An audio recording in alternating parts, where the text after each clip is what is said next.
Emilio Ábalos, que casi nos causó bastante respeto. Profesor de los Ríos, ¿qué tal? Buenas tardes. Hola, buenas tardes. Que no se lo crea, yo estoy, vamos, es una de las cosas que llevo más a ratas a tabla porque nos corta directamente, entonces no quiero porque tenemos un interesante dialogante en el día de hoy. Es un doctor en Derecho, José Manuel Palma Herrera, que exactamente quién es este doctor.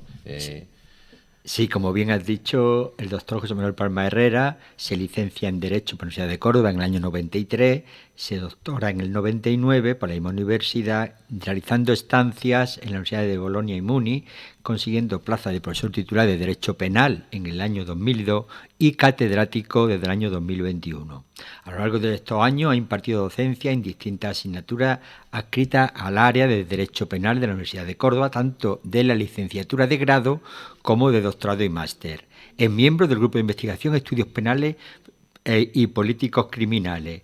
Ha dirigido proyectos de investigación de carácter nacional en materias como la responsabilidad penal de las personas jurídicas, la relación entre la neurociencia y el derecho penal. Ha participado en otros muchos sobre cuestiones tan diversas como pueden ser la criminalidad organizada e inmigración, criminalidad y deporte, el menor como víctima y victimario, la reforma penitenciaria, la defensa de consumidores, etcétera, etcétera. Actualmente su principal línea de investigación es la relación entre la inteligencia artificial y el derecho penal. Sobre esto ha impartido varias conferencias contando con diversas publicaciones en los que aborda los peligros de la utilización de la inteligencia artificial desde el punto de vista criminal, pero también las oportunidades que brinda la misma materia de prevención, persecución y tratamiento de la criminalidad. Es miembro del Grupo Español de Trabajo de la Asociación Internacional de Derecho Penal, que ha auditado la normativa penal española para ver en qué medida es capaz de responder a tales peligros. Es director del Departamento de Derecho Civil, Penal y Procesal. Recientemente, desde el día 19 de este mes, hubo elecciones a rector de la Universidad de Córdoba. Él participaba en el grupo de Manuel Torralbo y será vicerrector cuando tome posesión. También es colegiado ejerciente del Ilustro Colegio de Abogados de Córdoba, realizando desde hace varios años actividades de transferencia de conocimiento a través de la OTRI. Pues un interesante currículum de una persona joven, muy preparada, a la que ya vamos a saludar porque ya lo tenemos al otro lado del hilo telefónico. Profesor Palma, ¿qué tal? Buenas tardes. Hola, buenas tardes. ¿Qué hay? Pues lo primero, darle la enhorabuena, ¿no? por la victoria del candidato al que concurría usted en sus listas, una victoria que creo que va a cambiar muchas cosas en la Universidad de Córdoba, al menos va a ser disruptivo del antiguo rector, y yo creo que para nuestra zona va a ser una buena noticia. Lo primero, la enhorabuena, agradecerle la presencia en los micrófonos de la cadena SER del Guayato, y una pregunta. Estaba escuchando su currículum y me estaba acordando ahora mismo de la incidencia, ¿no? de lo que decía el profesor de los Ríos, de la inteligencia artificial y lo que es el derecho penal, ¿no? Ahora mismo, a medida que se va desarrollando este tipo de inteligencia, va creciendo la demanda y quizá, no sé yo, si de alguna manera habrá que cambiar también las normas, ¿no? En este sentido. Bueno, lo primero, buenas tardes y gracias por el interés que manifiestan en conocer un poco la línea de investigación que me ocupa en estos momentos. Como decía mi compañero Javier, sí, efectivamente hace ya un par de años aproximadamente, como consecuencia del interés que despiertan en mí siempre las nuevas tecnologías, pues bueno, pues qué mejor que conectar eso que es una afición, ¿no?, con luego lo que es mi trabajo, que es el estudio del derecho penal, y me lancé a ello. Bueno, y la verdad que estoy viendo aquí una relación entre lo que es el derecho penal y la inteligencia artificial que es apasionante. Es un tema en el que se está empezando a trabajar bastante en España. Ya digo, un par de años hacia acá, pues están pidiendo numerosos proyectos de investigación, se imparten seminarios, estamos teniendo ya congresos, en fin, que es una cuestión que ha despertado bastante interés. Yo, de hecho, tengo incluso una doctoranda que se está ocupando de esta materia. Y sí es verdad que es un tema que que presenta muchísimas aristas. Precisamente una de las cuestiones más difíciles de abordar el tema de la relación del derecho penal y la inteligencia artificial es que hay que tratar un poco de centrar, ¿no?, el objetivo de la investigación, porque son muchísimas las cuestiones que se pueden suscitar al respecto. Bueno, pues un poco por situar el tema de esta entrevista que ustedes me hacen, yo conectaría el derecho penal con la inteligencia artificial, primero desde el punto de vista de lo que es la dimensión criminológica, se podría decir, es decir, delitos que se cometen a través de sistemas de inteligencia artificial, sobre lo que ahora me extenderé un poquito más. Luego tenemos también una vía de conexión entre el derecho penal e inteligencia artificial a través de todo lo que es la intervención policial preventiva, de persecución del delito, y la intervención judicial de lo que es el enjuiciamiento de ese delito. Y por último, un tercer escenario, a mí me gusta hablar aquí de escenario, un tercer escenario sería el de la intervención ya de la inteligencia artificial en la fase de ejecución de la pena. Una vez que ya tenemos una sentencia condenatoria, tenemos un sujeto que puede haber ingresado en prisión y al que se le va a someter a un determinado tipo de tratamiento penitenciario, pues ahí la inteligencia artificial también está llamada a desempeñar un papel que puede ser muy, muy relevante. Esos serían los tres escenarios, cada uno con su problemática, con sus peligros, etcétera, porque incluso incluso en aquellos casos en los que se aprovecha, ¿no?, utilizamos el término aprovechar la inteligencia artificial como herramienta de auxilio judicial, etcétera, eso también tiene importantes peligros, sobre lo que, si ustedes quieren, pues ahora entramos. Buenas tardes, profesor José Manuel Palma. Primero, darte las gracias porque desde el primer día que me puse en contacto contigo para hacerte partícipe de este programa, tuviste una amabilidad exquisita conmigo. Y esta amabilidad hace que cada día este programa, como digo todas las semanas, crezca un poco más. Ya se ha abordado el tema desde el principio, cuando el compañero Juan Luis te ha hecho la pregunta, que nos vamos a centrar en esta línea de investigación de la inteligencia artificial. Y como bien has comentado, ha barrido tres aspectos, ¿no? El que es el instrumento para cometer delito, la inteligencia artificial para luchar contra el delito y en la última fase del procedimiento judicial.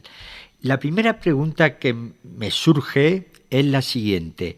Desde el punto de vista de los letrados, ¿podemos considerar la inteligencia artificial como una evolución de los dosieres de jurisprudencia y el consiguiente ahorro de tiempo de búsqueda?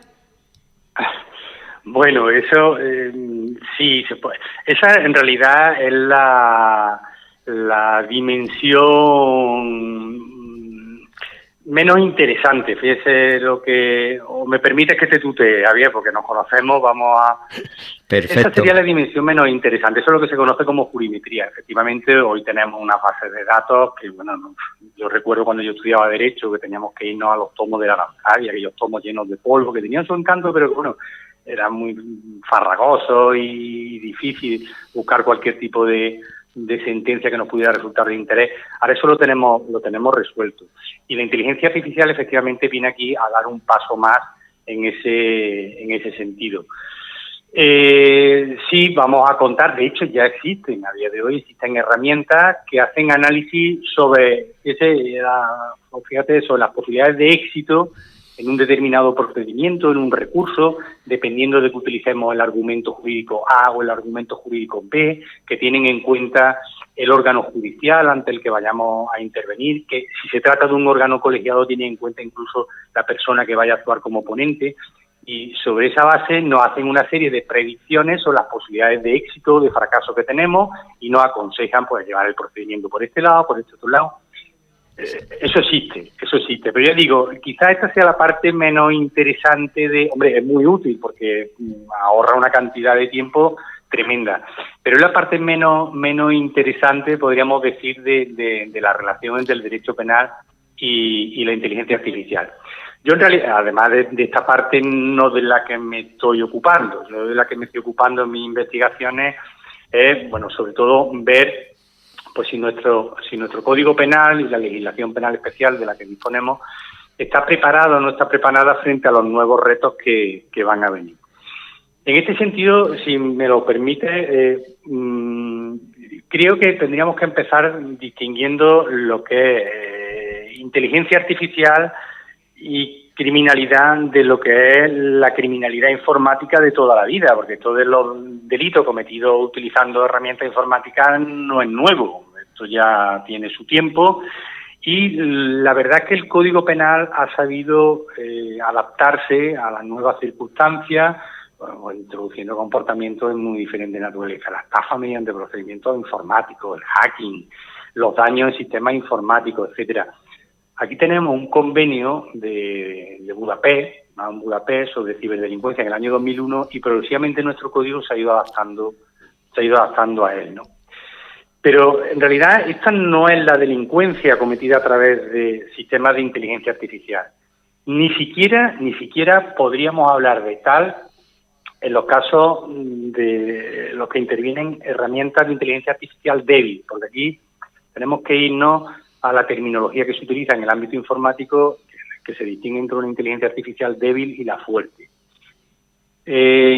Por ejemplo, hace un par de meses, quiero yo recordar, pues leí una noticia sobre el narcotráfico en el campo de Gibraltar está utilizando la inteligencia artificial para el transporte de drogas.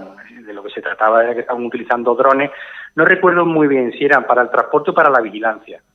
Bueno, un dron es un vehículo de mayor o menor tamaño dirigido a distancia, pero eso no es un sistema de inteligencia artificial propiamente hablando, al menos el tipo de dron que se utiliza en estos quehaceres, ¿no?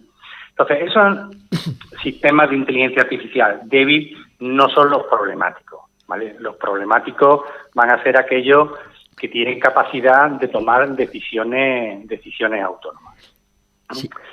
Pero, sí, perdón. No. No sé, yo que me enrollo hablando y no sé si prefieren que yo siga o que hoy haciéndome preguntas. Yo prefiero escucharte a ti que hablar yo, por lo tanto te doy...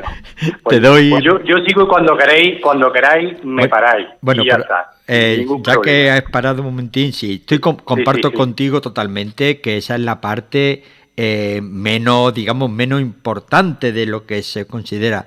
Lo que pasa es que yo lo he puesto ahí para intentar situar a la ciudadanía que nos escucha, que la inteligencia artificial empieza a ser todo motor que te permita hacer búsqueda, definir nuevas situaciones, tomar decisiones, depende de qué nivel, ¿no? Podríamos llegar hasta el nivel 4.0 y bueno, y no sé hasta dónde llegaremos posteriormente, aunque ahora mismo algunas cosas suenen a ciencia ficción. Pero centrándonos en lo que ya has puesto sobre la mesa, te hago la siguiente consideración o pregunta. ¿Puede ser que algún sistema inteligente que esté programado para tomar decisiones que evidentemente nunca pueden ser lesivas para un bien jurídico, no pueden matar, pero se pueden encontrar, por ejemplo, un coche en una situación que tenga que decidir si su actuación puede hacer que muera un viandante o que muera el conductor, porque el que lleva el coche tiene que tomar otra decisión. Si eso es así, ¿cómo se regularía? Eso... Sí, perdón. Le decía que si esto es así, ¿cómo se regula legalmente eso? Sí, estos son lo que se conocen como dilemas morales y en los que hay trabajando efectivamente grupos de juristas, de filósofos. Aquí la filosofía del derecho está teniendo un papel protagonista de primer orden. Entonces, filósofos del derecho, juristas, ingenieros, etcétera, pues están estudiando esta serie de dilemas morales y es una de las cuestiones, fíjate, que está retrasando la llegada de la conducción autónoma, porque desde el punto de vista tecnológico puede que estemos más avanzados de lo que en la práctica estamos viendo que se está plasmando en sistemas. Un hemos tenido se ha cortado, hemos perdido la comunicación. Rápidamente nuestro técnico va a intentar recuperar la comunicación con... Mientras que recupere la conexión, es que la verdad es que es apasionante, o sea, ahora se lo preguntaré al profesor. Yo estaba pensando ahora mismo, fíjate, Francisco Javier, digo, es verdad, si ponemos el modo autónomo, ¿no?, que conduzca el coche, si hay algún problema un peatón que se cruce indebidamente, el motor inteligente no puede atropellar, pero a lo mejor para no atropellarlo tiene que girarse el coche y se puede chocar contra un camión y puede matar al conductor. ¿Qué decisión toma? Complicado eso. Ya claro. Sobre el Palma, al otro lado del teléfono. Profesor, que se había cortado la comunicación. Sí, se había cortado la comunicación. Bueno, lo retomo porque lo que me estaba preguntando Javier era lo que yo estaba explicando. Por ejemplo, en caso de un peatón que invada la calzada, ¿vale? ¿Debe optar el vehículo por atropellar al peatón o realizar una maniobra evasiva que salva al peatón, aun a costa de poner en peligro a los ocupantes del vehículo? ¿Vale? Y la decisión, pero podríamos ir mucho más lejos, y la decisión del vehículo debe ser la misma si el peatón es un niño y el conductor del vehículo es un anciano, y todavía podemos ir más lejos. Y si el conductor del vehículo, claro, imaginaros que es un eminente científico a punto de descubrir una vacuna contra un determinado tipo de cáncer, ¿debe sacrificar la vida del peatón para salvaguardar la del conductor? Es realmente complicado. Que son casi infinitas.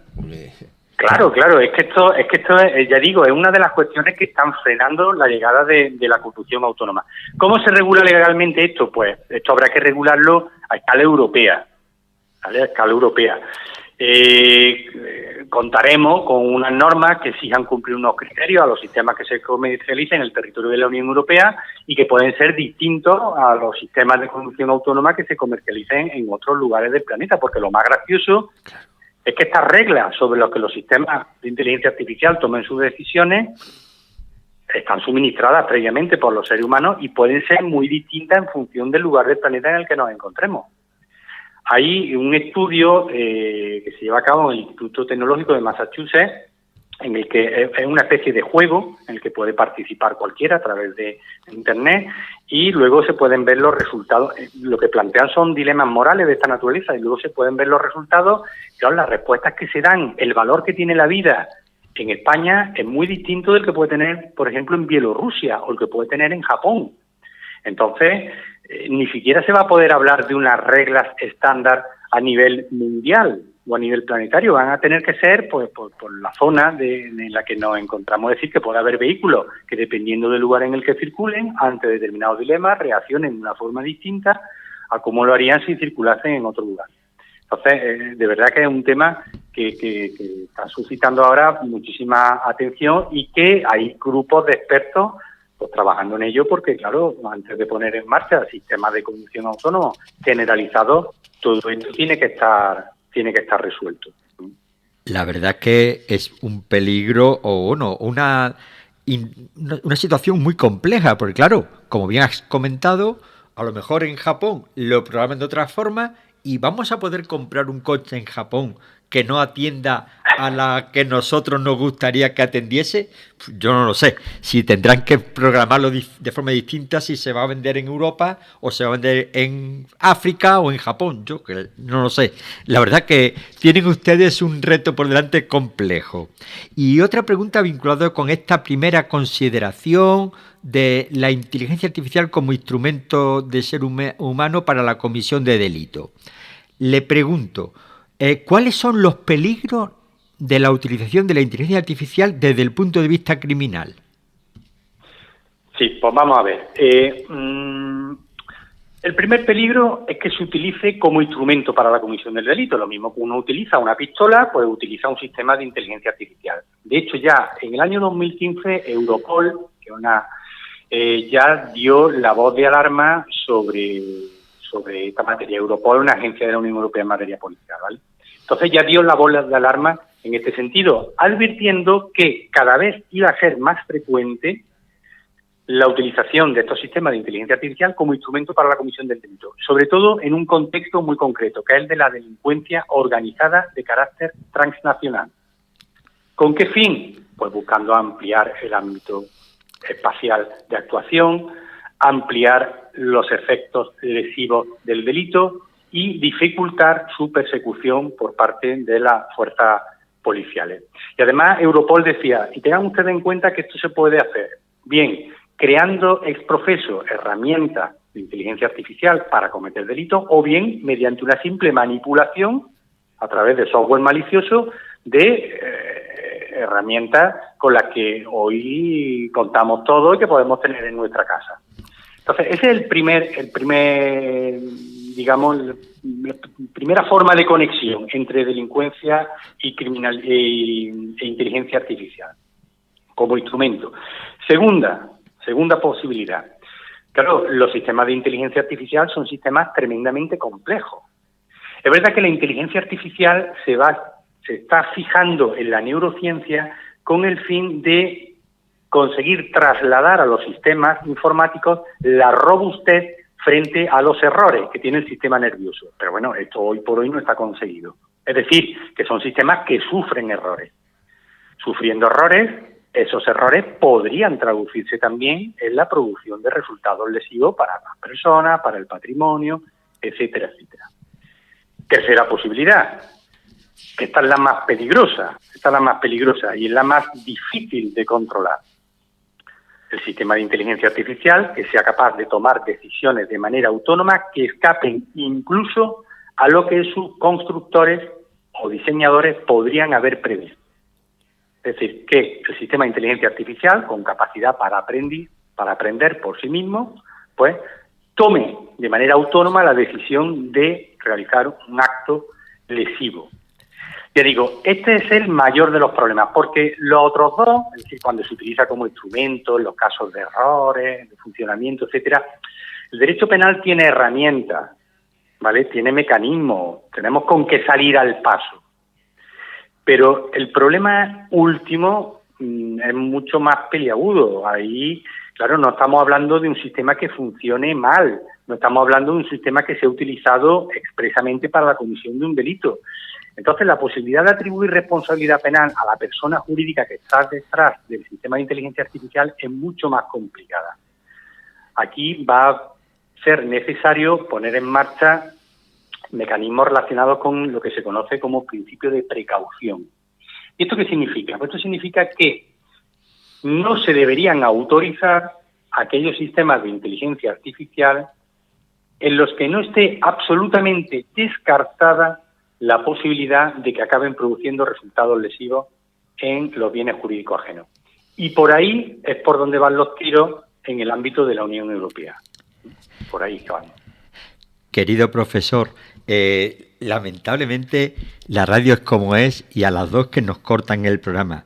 Y me gustaría haber abordado la otra pata, digámosle, que es la utilización desde el nivel jurídico de la inteligencia artificial, pero no nos da tiempo. Yo le invito o te invito a que en otro día hablemos de esta otra pata, si tiene disponibilidad. Claro que sí, yo estoy a vuestra completa disposición. Bueno, pues ya que difundáis, esto de que difundáis la ciencia es algo que, bueno, pues es de aplaudir. Entonces, contad conmigo cuantas veces queráis. No puede ser la semana que viene porque ya tengo concertado con el ex rector don Eugenio Domínguez Vilche, pero bueno, ya nos ponemos en contacto y fijamos otro día. Buscaremos la fecha. Perfecto. Profesor José Manuel Palma, gracias por este ratito de radio y por tratar estos temas tan interesantes con todos los oyentes de la cadena SER del Guedeto. Gracias. Muchísimas gracias a vosotros. Adiós, buenas tardes. Hasta luego. Pues, nos vamos ya, como decía el profesor de los Ríos. Pues falta nada, 2 minutos para llegar a las 2 de la tarde. En 30 segundos, ¿me puede hacer el profesor de los Ríos una valoración sobre los resultados en el rectorado? ¿Era previsible, no era previsible? ¿Hay que ganar Manuel Retoralbo? Bueno, algunos indicadores decían que sí, pero la verdad es que se pensaba que iba a estar como muy igualado. Y en algunos colectivos ha habido más diferencias y en otros colectivos han estado muy igualados. Como siempre digo, cuando hay elecciones en un colectivo universitario, deciden los universitarios, todos sus colectivos, y han apostado por un proyecto que encabeza el doctor en matemática, compañero de departamento, Manuel Torralbo, y que el hashtag que utilizaban es la UCO que viene. Bueno, pues esperemos a ver esta UCO que viene cómo es. Pues vamos a ver lo que viene cómo es. Profesor de los Ríos, gracias como cada lunes por este espacio tan interesante de diálogos. Nosotros llegamos a las 2 de la tarde. Se van a quedar en la compañía de los servicios informativos de la cadena SER con los compañeros de hora 14. Emilio Ábalos estuvo en el control de sonido para que todo sonara así de bien. Nosotros vamos a volver mañana martes a partir de las 12:30 en el Hoy por Hoy Guadiato. Disfruten de la tarde, sean felices, ya les digo, nos quedamos con las noticias, actualizamos noticias de España y el mundo en hora 14 de la cadena SER. Hasta mañana, adiós.